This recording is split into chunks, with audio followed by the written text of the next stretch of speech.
ہیں، نہ ہمارے باطن کو بھی سرکار جانتے ہیں، ہم سے زیادہ بہتر جانتے ہیں۔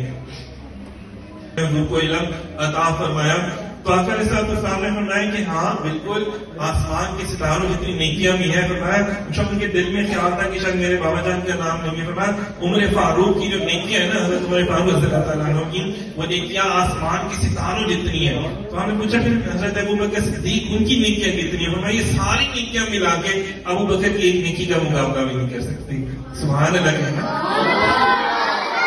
اس بات میں سبحان اللہ کہنا اچھا ہوتا ہے۔ غلام کی شان بیان کی ہے، اپنے جب حضور اپنے غلاموں کی شان حضور خود عطا کرتے ہیں نا، حضور خوش بھی ہوتے ہیں، حضور خوش بھی ہوتے ہیں اس بات کو سن کے کہ کوئی حضرت ابوبکر صدیق رضی اللہ تعالیٰ کی شان بیان کرے، کوئی حضرت عمر فاروق کی شان بیان کرے، کوئی عثمان ذوالنورین عثمان غنی رضی اللہ تعالیٰ کی شان بیان کرے۔ یہ وہ ہیں مولا علی شیر خدا رضی اللہ تعالیٰ کی شان بیان کرے۔ یہ وہ ہستیاں ہیں کہ جن